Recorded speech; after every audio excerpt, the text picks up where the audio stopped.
बाजार का मोमेंटम है और इस मोमेंटम को एड कर रहे हैं banks and financials, AU small finance bank, IndusInd bank.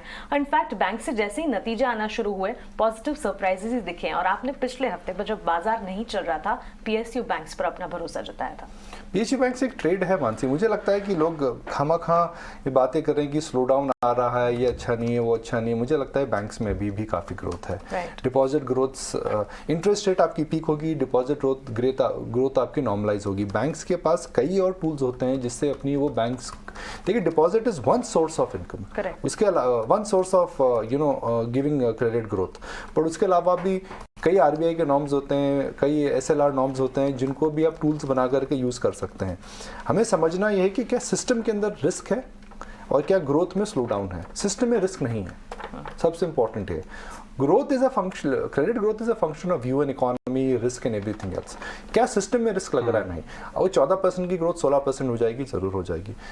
मेरा ये मानना है कि जो एक तरफा तेजी आई थी वो खत्म हो चुकी है, पर फिर भी बैंक आउट परफॉर्म करेंगे। आप देखिए बैंक्स का, मैं सुबह डेटा देख रहा था, डायरेक्टर साहब दिखाएंगे, एक महीने में निफ्टी 2.5% चला है ब्रॉडली। बैंक जो है वो 5% चला है, एचडीएफसी बैंक और ज़्यादा चला है, तो एयू बैंक और ज़्यादा चला है, तो वहाँ पर थोड़ा धीमापन आ सकता है।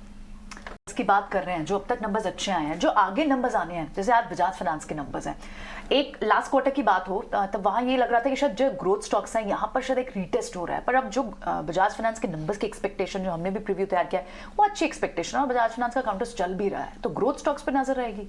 नहीं, बजाज फाइनेंस ग्रोथ नहीं है। बजाज फाइनेंस एसेंशियली अगर आप देखें तो Bajaj finance is a pure play on retail book. Growth stocks क्या होता है? जोमेटो, पेटीएम, ये इनको ग्रोथ स्टॉक्स मानते हैं, इनको हम ग्रोथ स्टॉक्स मानते हैं।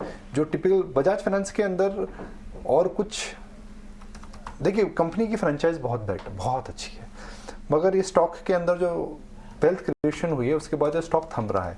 कुछ लोगों को रिलायंस को लेकर के चिंता है कि रिलायंस का फाइनेंशियल सर्विसेज बिजनेस आएगा तो ये बजाज फाइनेंस को कैसे इम्पैक्ट करेगा। कई लोगों का मानना है कि बजाज फाइनेंस के अंदर जो वैल्यूएशंस हैं वह भी स्ट्रेच्ड हैं। ये स्टॉक एक तरफा चला है, एक तरह का डेकेडियल वेल्थ क्रिएटर रहा है, तो उसके बाद जाहिर सी बात है कि इस क्वार्टर के अंदर कुछ समय तक ये थोड़ा ऊपर नीचे रहेगा। कोविड में बजाज फाइनेंस का स्टॉक नीचे में 2000 हो गया था, 1800 था शायद, उसके बाद 7000 गया, 7000 के बाद अभी 5.5 6.5 के पास आ गया। हाँ, तो हो सकता है यहाँ भी महंगा है, मगर बजाज फाइनेंस को 2 या 3 क्वार्टर्स में मार्केट को कन्विंस करना पड़ेगा कि इनको बेस का इफेक्ट नहीं आ रहा है। एयू के नंबर्स, सॉरी इनके एसेट के नंबर्स हमने देखे थे, जो एयूएम बोलते हैं, नॉट एयू, एयूएम की हम जो बात करते हैं, एयूएम जो उनका था वह भी हमें नंबर पता है क्या है, तो कुल मिलाकर के नंबर मुझे नहीं लगता है कि गड़बड़ रहेंगे। आज मैं मॉर्गन स्टैनली की रिपोर्ट इंडियन होटल्स पे पढ़ रहा था, और इंडियन होटल्स को सब जानते हैं, ताज ब्रांड है उसके अंदर, पर मॉर्गन स्टैनली ने 415 का टारगेट दिया है। कोविड के पीक पर जो बिजनेस था 55-60 रुपए में आ गया था। उसी समय में राकेश झुंझुनवाला साहब ने 3 करोड़ शेयर इसमें इन्वेस्ट करे थे। वही मैं वीओ विजन की बात करता हूँ कि जब कोविड से लोग डरे हुए थे, उन्होंने हिम्मत करके लिया था। कई लोगों का मानना है कि इनकी जो प्रॉपर्टीज आ रही हैं, स्पेशली महीने की 1 प्रॉपर्टी खोल रहे हैं, 1.5 प्रॉपर्टी खोल रहे हैं, साल में 3 साल में 100 प्रॉपर्टी खोलने की बात हो रही है। अब होटल बुकिंग का ट्राई करिए, कितना मुश्किल हो रहा है, G20 की वजह से आ रहा है। तो मुझे लगता है कि हालांकि स्टॉक सब जानते हैं, मगर ओन कितने लोग करते हैं। हमें पता है एचडीएफसी बैंक एक बहुत बढ़िया बैंक है, मगर कितने लोगों के पोर्टफोलियो में है भैया। सो आई थिंक मेरे को लगता है कि इंडियन होटल पे नज़र रखिए।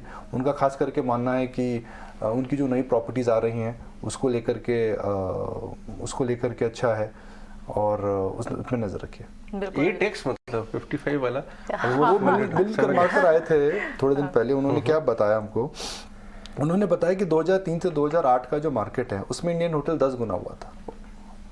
उसमें इंडियन होटल 8x कैसे हो गया? 60 रुपए, 400 पे जाता है तो हाँ 400 पे जाता है, डिस्काउंट कर लिया फिर भी 6x आज अभी से कि फॉरवर्ड को, फिर भी 6x हो ही गया।